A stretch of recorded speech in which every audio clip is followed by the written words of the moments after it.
Hi, everybody. I'm Donna Terrell, and welcome to Terrell Talk. I got a great show today. I want to first of all talk about my nonprofit organization. We have a big event that's coming up. We're going to focus this segment on that. It's Saturday, April 4th, 10 till noon at the DoubleTree Hotel. It's our big annual yoga event. It's community wide. Any and everyone is willing or able to come or invited to come. And it's an opportunity to learn how to do yoga. If you've never done it before, you get a lot of good health information.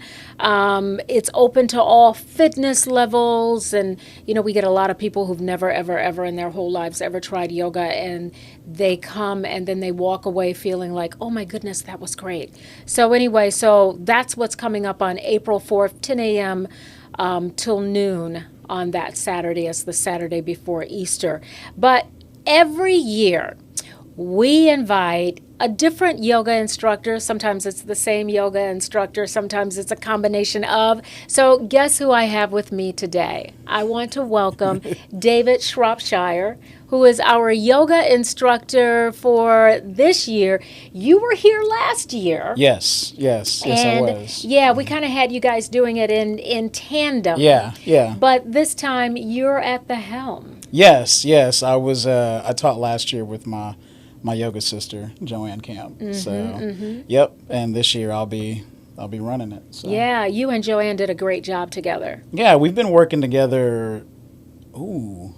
Now I think. Sorry, I just had one of those moments where you start to realize how old you are when you're like. So, I mean, I think it's been probably around 8 or 9 years that we've been working. Yeah, I was like, yeah, we've been working together 5, and I was like, nope. No, that's not it. It's been quite a while. And she owns Camp Yoga and Pilates in the Heights, in Little Rock Heights. And I am planning to do some work with her as well. But for this particular event, I just figured, like I said, sometimes we have 2 instructors, sometimes we have 1. This time we're having you, and you are on the hot seat. One of the things I learned last year, though, and this came up, you have a heart for wanting to give back. That's true. I don't think that was when I first got into yoga through massage. So I'm also a licensed massage therapist. So when I got into it, most of the time people get into things like that when they're searching for some kind of healing for themselves. Yeah. And through that you discover how to actually give, but a big part of that is also being able to take care of yourself as well. And so that has been probably the most surprising thing. I haven't always been as open and I feel like as caring as I could be, but through that path, it's definitely opened that doorway. Well, that's nice. Yeah. And I'm glad that your caring and your compassion and wanting to give is benefiting yoga warriors fighting cancer. Yeah. Because everyone knows, and I say everyone knows, I hope most people know that it's an organization that I created in honor of my daughter who died from colon cancer. And the reason we're yoga warriors, in all honesty, because people look at me and they're like, oh yeah, you're a yogi. Well, I don't want to mislead people, because really the reason we're yoga warriors is because my daughter, Quaya, did yoga when she was going through treatment. I remember she called me one day and she said, Mom, I did yoga and it made me feel better. And so when she passed away, I thought, what better gift to offer people than something that's going to make them feel better. Yes. And so that's why I do it. But before we go further, because you and I have a lot to talk about, I do want everyone to get a chance to see what we did last year. We have a story. Whitney Thomas produced this story from last year's event. Take a look. Many use yoga as a form of relaxing the muscles and mind, but people always leave with more after attending the annual Yoga Warriors event. Make that decision to be changed early. 2 doctors, both talking about the importance of health and early detection of cancer. Knowledge is power.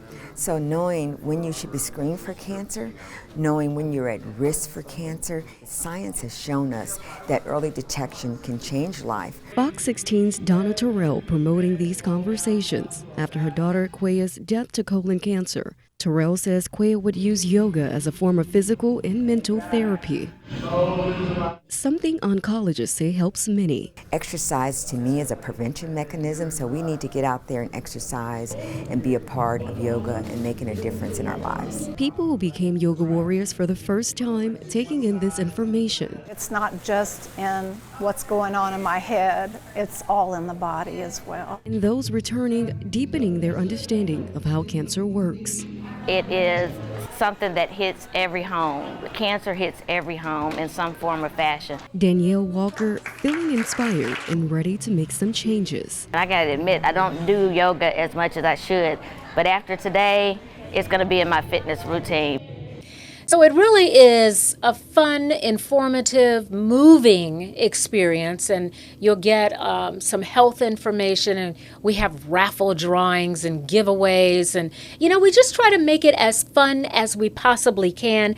I'll tell you a little bit more about that in a minute, but just keep in mind the reason we are yoga warriors, as I said before, is because it resonated with me when my daughter reached out to me that time and said, Mom, I did yoga and it made me feel better. And, when you're a mom and your child is struggling, you just want her to feel better. And yoga made her feel better. So we try to share that with everyone else. Getting back now to David Shropshire, who is our yoga instructor for this event.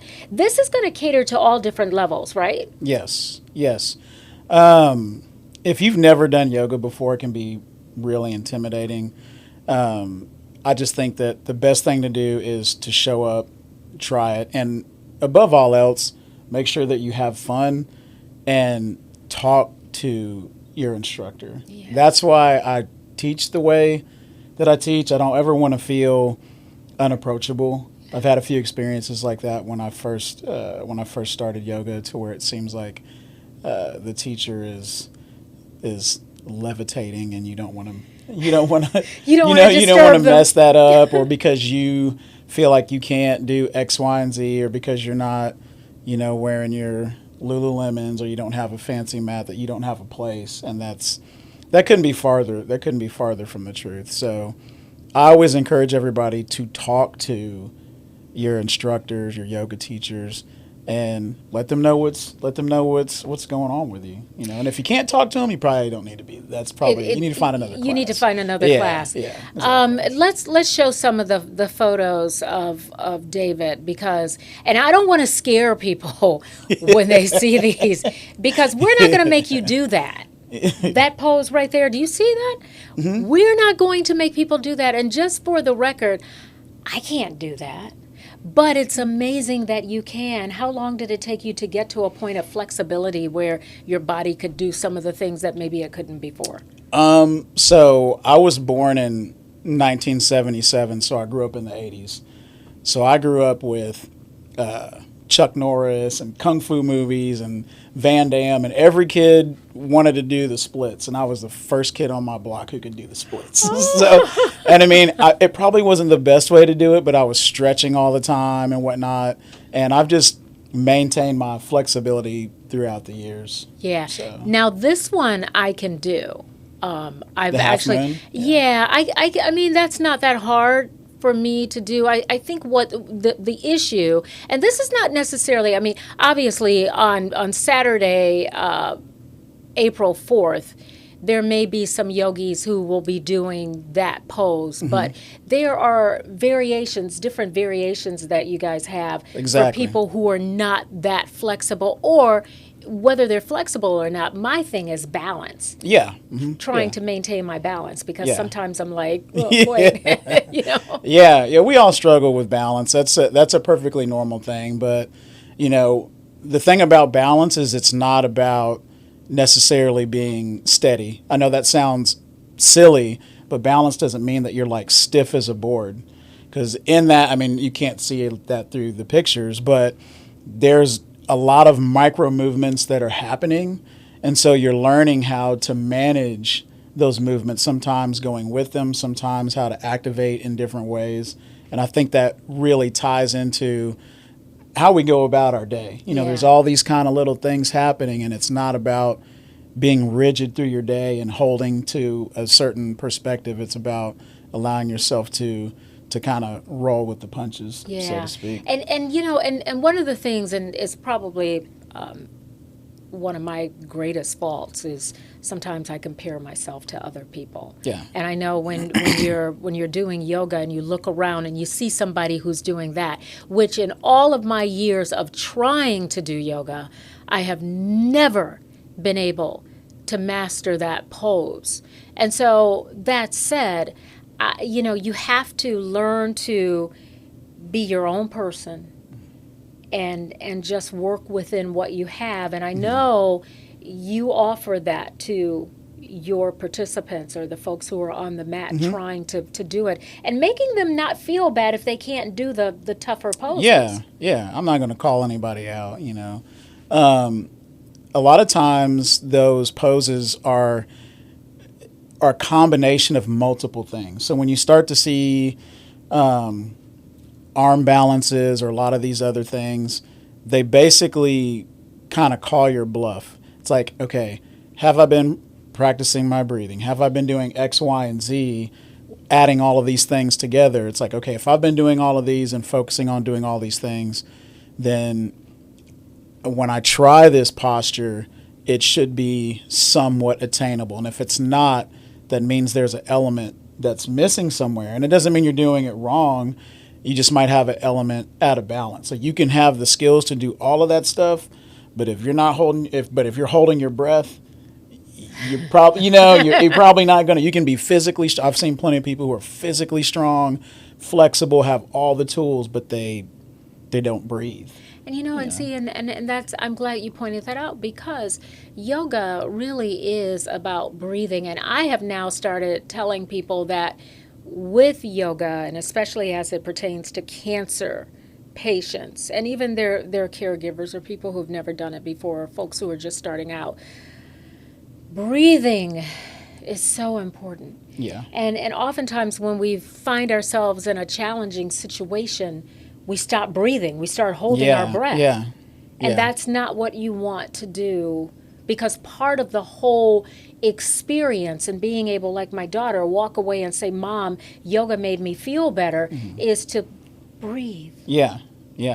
Breath is, one of my teachers used to say, he's like, what's the difference between a live body and a dead body? And I'm like, I don't know. He said, breath. You one don't have, breathes and one yeah, doesn't. Exactly. I mean, I'm sure there's other factors too, but the breath is often overlooked in our day-to-day life. It's free, and it's not the most complex thing to do.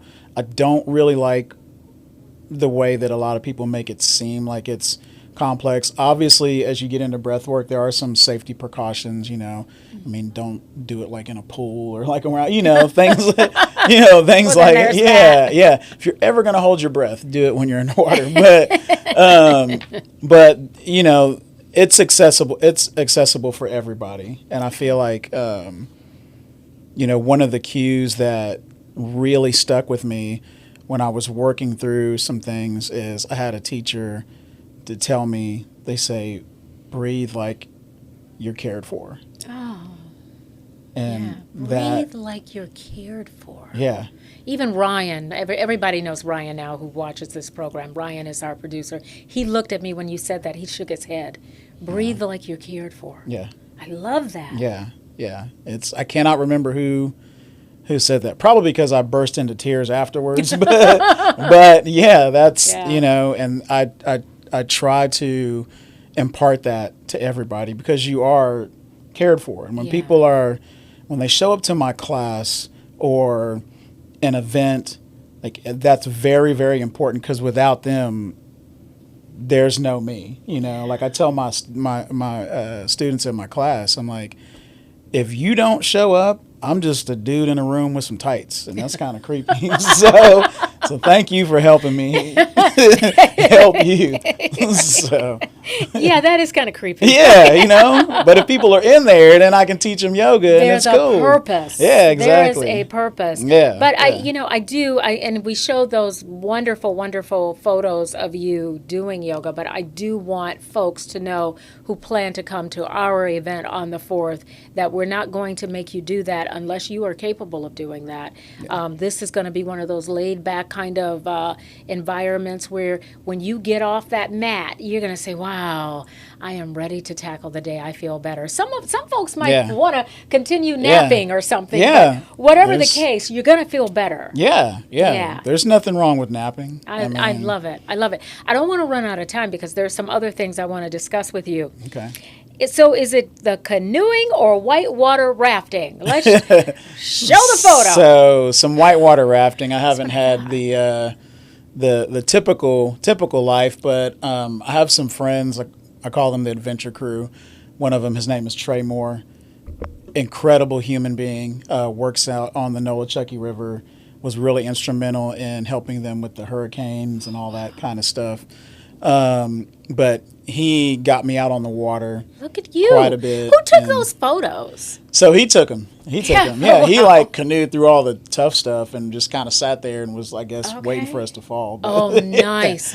But photos. yeah, great guy. Got me into whitewater rafting, Yeah. rock climbing. Like, I just enjoy being outside. Yeah, I think we have another photo of that, and then we have some rock climbing stuff. Yeah, exactly. Look at you. So you're not just a yogi. No, you're so much more. No, I mean, and we all are, and even looking at these pictures, like I remember that moment right there. I was actually terrified. Why? I was climbing in Colorado. I was climbing a new route, and for whatever reason, I just kind of got in my head and, took a moment, paused, kind of shook it out, took a few deep breaths, and got back to it. So you had never rock climbed before? No, I had at that point. Yeah, at that point, I just, fear is something you just, you always learn to manage. So, so brings us back to yoga. When you're doing these things and you find yourself in situations that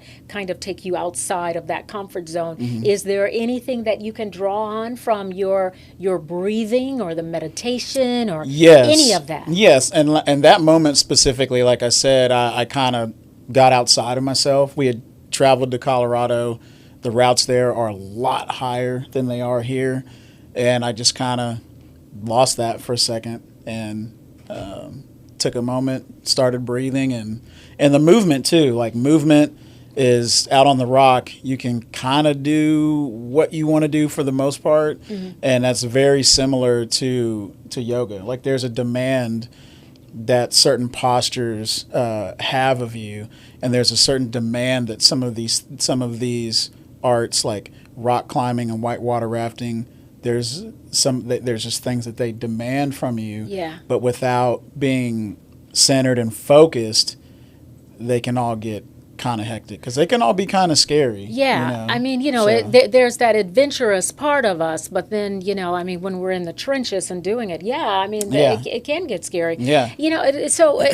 As we talk about this and we talk about how yoga fits in with that, one of the things that I've noticed, and because you were asking me about this, Warrior Lodge. We're creating Warrior Lodge, which is like a Ronald McDonald style a home for cancer patients who'd have to travel a long distance and they need somewhere to stay. We offer free services for that at Jones Dunklin Cancer Center. One of the things in the years that it's taken to get to this point, I have found myself in situations that are very, very stressful, and I become reactive. Okay, I react. It's like, and I don't always react well, or I look back and think, well, I probably should have just sat back and said, let it work itself out. One of the things, and it kind of takes me back to the experience and the relaxation and the meditation involved with yoga, and being in a situation where don't react. You're going to deal with this, but don't be so reactive. And just kind of center yourself.